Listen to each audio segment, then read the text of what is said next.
हरियाणा की हर अपडेट के लिए बेल आइकन दबाएं और सब्सक्राइब करें STV हरियाणा न्यूज। जय जगदीश्वरी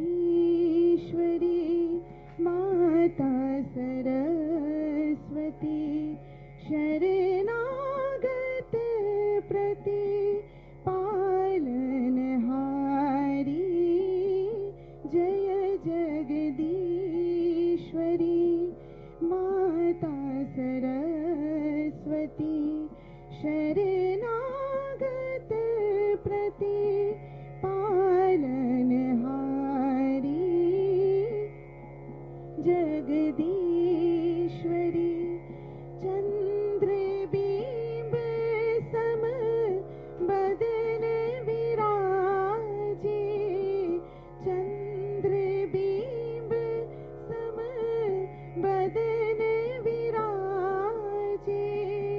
शीश मुकुट माला गरीधारी। वीणा बाम अंग में सोहे। साम गीत ध्वनि मधुर पियारी।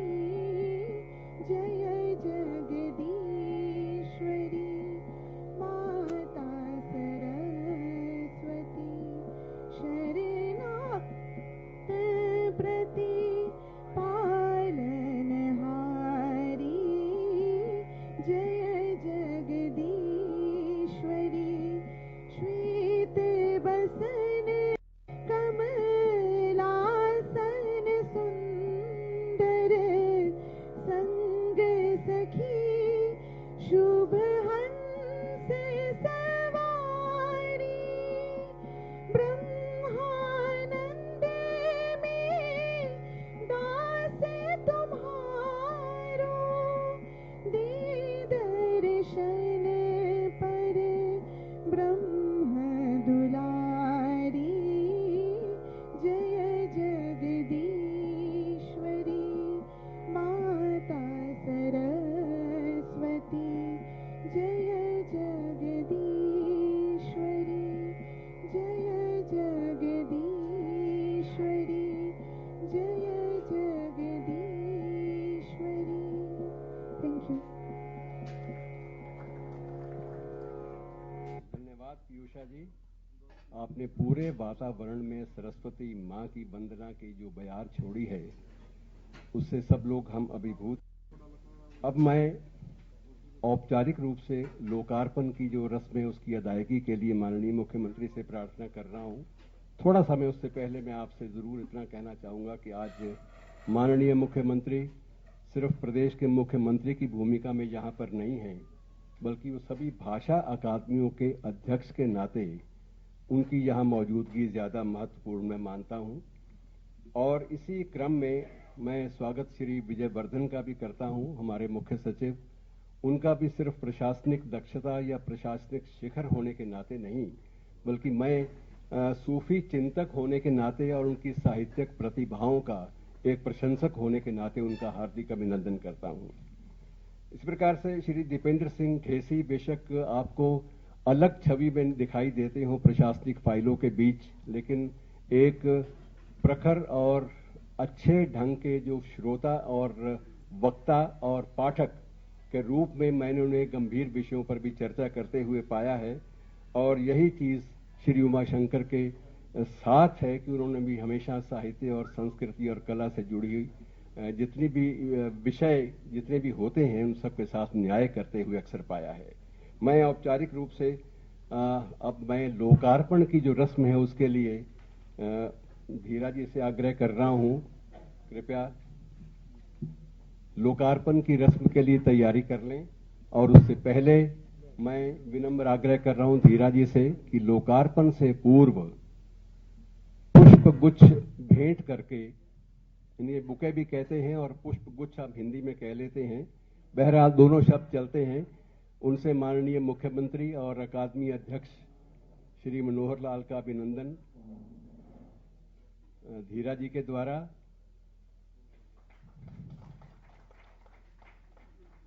श्री विजय वर्धन उनका भी सम्मान इसी नाते श्री धीरा जी करेंगी।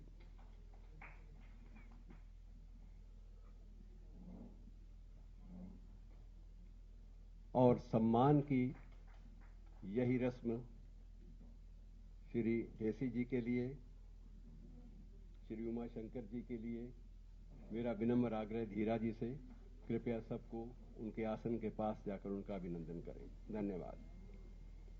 अब लोकार्पण के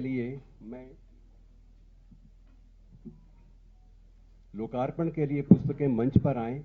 आप सब लोग जिज्ञासु होंगे इस बारे में कि ये मेघ मेखला है क्या और ये रेशमी रस्सियां क्या है। इसके बारे में जिन लोगों ने आज आपके सामने प्रकाश डाला है इन कृतियों पर, उनसे भी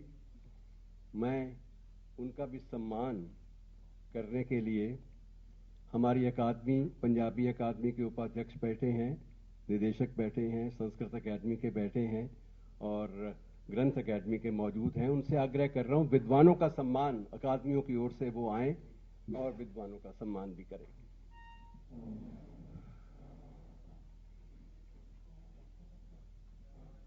विद्वत्ता को सलाम प्रणाम।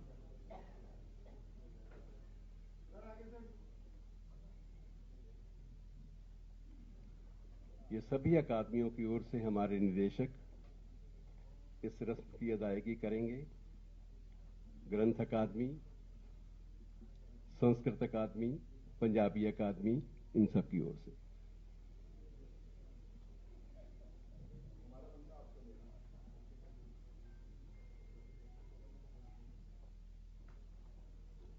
धन्यवाद मित्रों।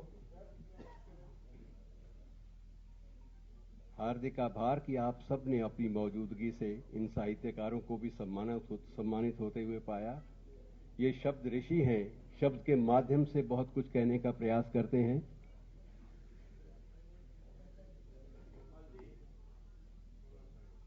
अब मैं लोकार्पण की रस्म की अदायगी के लिए चाहूंगा कि मंच पर पुस्तकें लाई जाएं।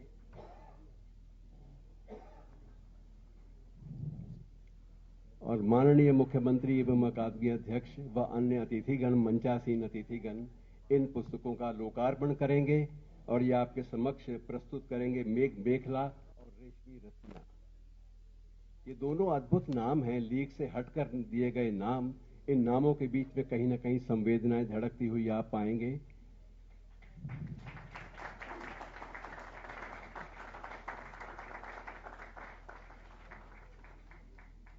हार्दिक धन्यवाद। अब मित्रों, प्रश्न ये पैदा होता है कि ये मेघ मेखला और रेशमी रस्सियां क्या है। सबसे पहले मेरा निमंत्रण डॉक्टर लालचंद मंगल गुप्त जी को, कृपया वो इसके बारे में प्रकाश डालें और जानकारी हम सब लोगों के साथ बांटें। हम सब लोग बेहद उत्सुक हैं इनको जानने के लिए, ये कृतियां क्या हैं।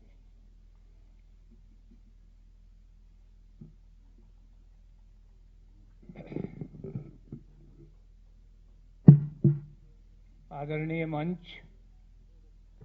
और सभागार में उपस्थित मेधा मंडल,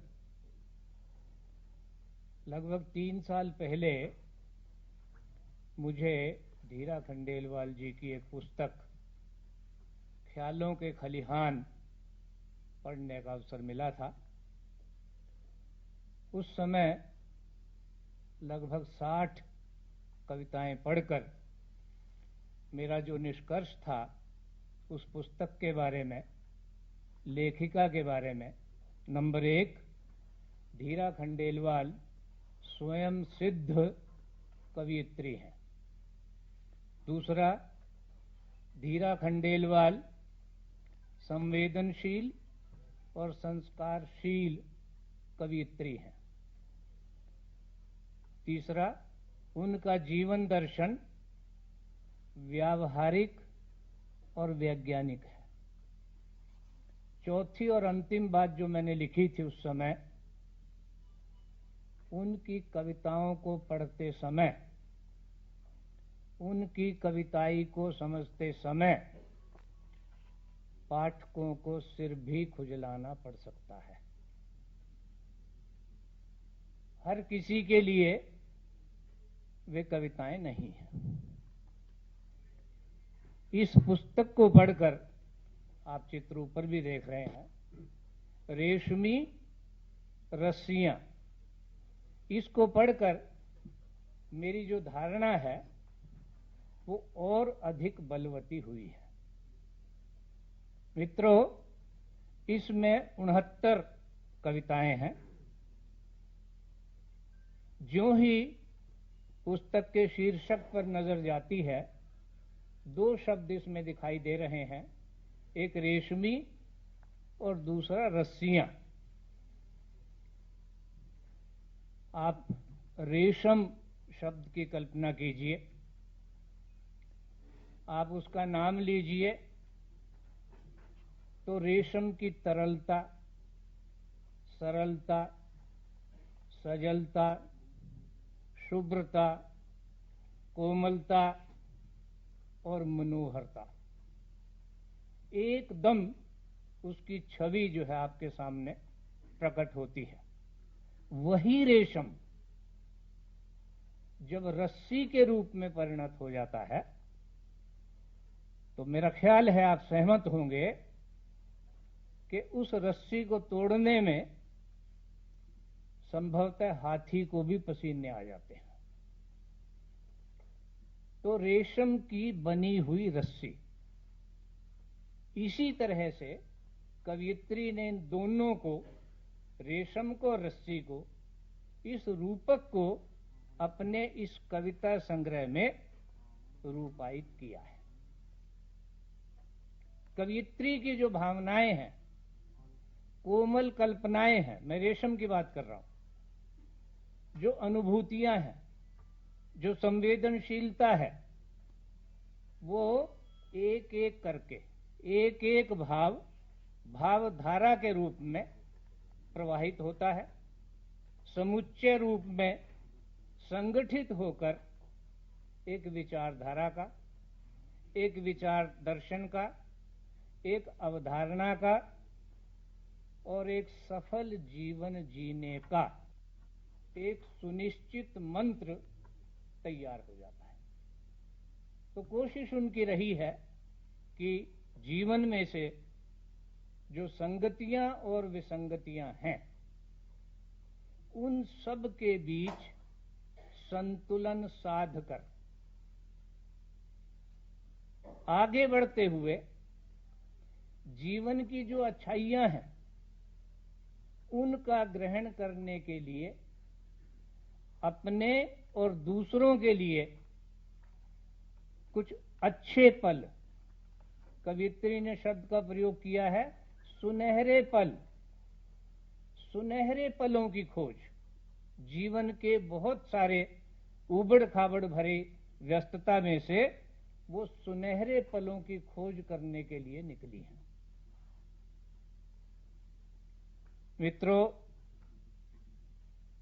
आप जानते हैं और मानते हैं कि प्रत्येक रचनाकार प्रकृति जगत से, पर्यावरण परिदृश्य से प्रेरणा ग्रहण करता है। लेकिन यहां चमत्कार हो गया। मैं कह रहा था कि आपने तो यहां तो चमत्कार ही कर दिया। 69 की 69 कविताएं प्रकृति जगत से जो है वो संबंधित है। एक भी कविता ऐसी नहीं है जिसमें प्रकृति और पर्यावरण को आमने सामने न रखा हो। एक ओर विस्तृत प्रकृति है, दूसरी ओर अनंत रहस्यमय जीवन है। दोनों में साम्य कहाँ है, वैषम्य कहाँ है, सार और असार कहाँ है, ग्राह्य और त्याज्य स्थितियां कहाँ हैं, इसकी तुलना करते हुए, इसको पास बिठा करके परस्पर इनको जो है वो इनका संबंध दिखाते हुए कवियत्री जो है निरंतर आगे बढ़ी है। कोई हर्ज नहीं, सागर है, तूफान है, आंधी है, मोटी मोटी बातें प्रकृति की आपको हर कविता में मिल जाएंगी। हमारे अंदर का तूफान है, अंदर के सागर हैं, जीवन की लहरें हैं, उल्टी सीधी अनुभूतियां हैं, वगैरह वगैरह वगैरह। लेकिन यहां आप पहले पृष्ठ से लेकर के अगर पलटते चले जाएंगे अंतिम पृष्ठ तक प्रकृति के कितने तत्व, कितने कण और कितने रूप इस पुस्तक में आए हैं, मैं मन ही मन हंस रहा था कि संभवतः उनको गिनते गिनते जो है मैं थक जाऊंगा।